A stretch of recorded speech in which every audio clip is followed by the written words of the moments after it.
Čau! Mani sauc Līga, un es pastāstīšu, kā meklēt sludinājumus online, jeb internetā, kam pievērst uzmanību, no kā uzmanīties un ko izmantot savā labā.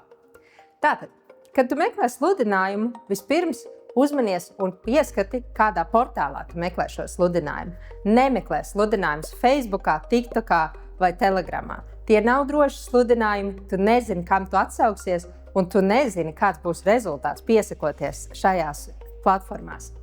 Tāpēc meklē sludinājumus tikai oficiālās sludinājuma vietnēs, kur ir pieejams garš saraksts ar potenciāliem darba sludinājumiem. Tas varētu būt CV Market,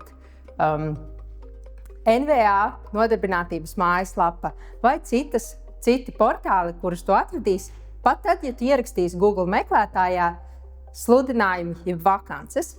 Tātad, skatoties un meklējot jaunas vakances vai darba sludinājumus, pievērs uzmanību tam, kas ir darba devējs. Skaties, kurš ir uzņēmums vai iestāde, kas piedāvā šo te vakanci. Pārbaudi, cik uzticams šis uzņēmums ir. Kā to izdarīt? Pavisam vienkārši. Ieved uzņēmumu nosaukumu Google meklētājā vai jebkurā citā meklētājā un skaties, kādas ziņas tev lec ārā. Varbūt tur ir kādas sūdzības par to, ka šis uzņēmums nekad neizmaksā algas laikā. Varbūt tur ir sūdzības par to, ka uzņēmumā ir nepatīkami strādāt vai kāda cita svarīga informācija. Tāpēc noteikti pameklē un paskaties, kas ir uzņēmums, kurā tu piesakies darbā. Kam vēl pievērst uzmanību? Noteikti skaties uz atalgojumu, protams, ka tas tev būs svarīgi. Skaties, kādas ir darba stundas paredzētas. Vai tas ir normāls darba laiks? Ko nozīmē normāls darba laiks?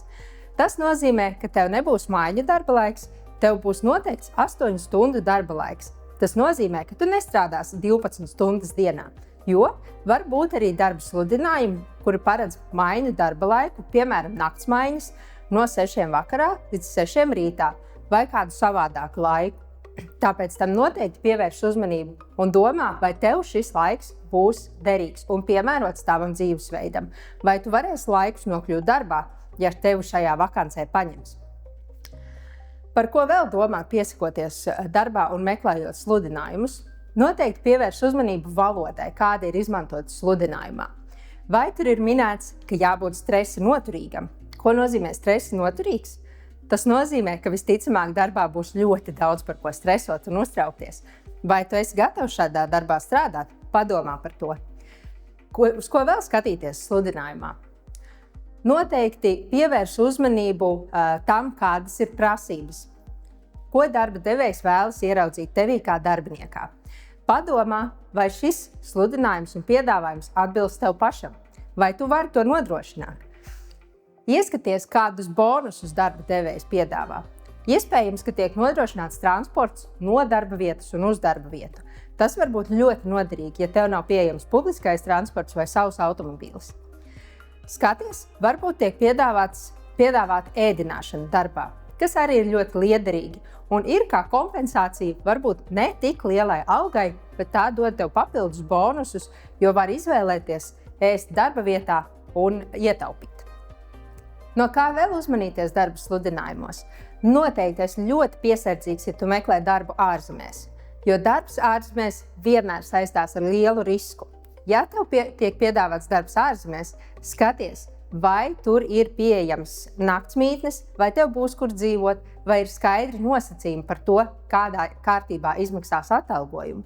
Pārliecinies, kādi ir atalgojuma nosacījumi, vai tev tiešām varēs samaksāt. Skatoties sludinājumus, pievērs uzmanību tam, kādi ir plānotie darba pienākumi. Iepazīsties ar visu sarakstu, ko darba devējs gaida no darbinieka, un pārliecinies, ka šo darba pienākumu nav pārāk daudz.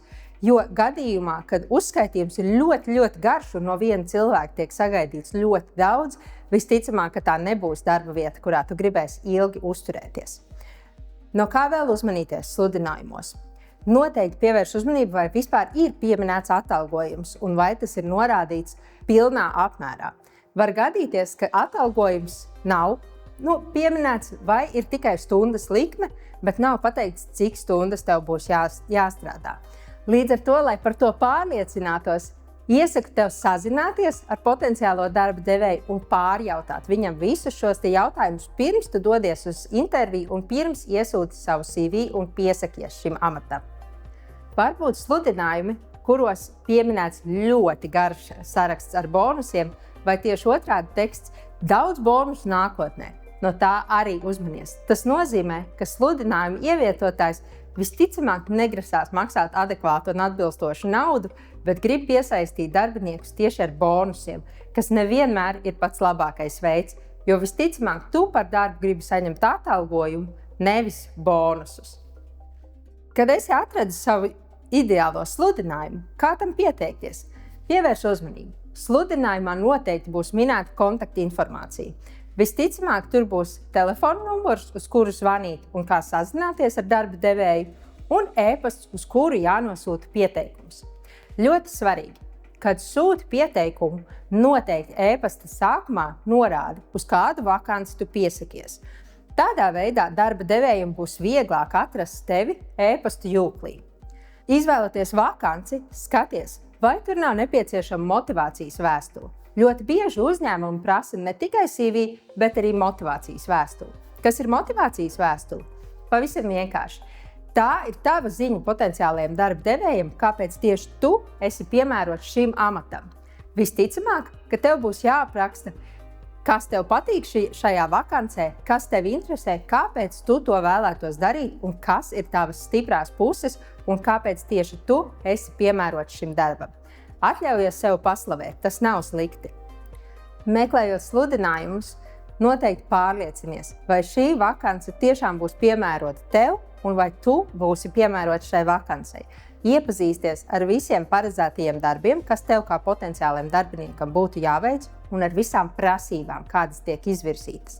Noteikti skaties, kādu izglītību darba devējs prasa, cik lielu pieredzi iepriekšējos darbos un kas ir tās lietas, ko tev jāpiemina, ka tu proti un spēj, lai tavs CV un motivācijas vēstule liktos interesanta tieši šim darba devējam. Nebaidies pieteikties arī tām vakancēm, par kurām tu īsti neesi drošs. Uzdrošinies un tev noteikti izdosies.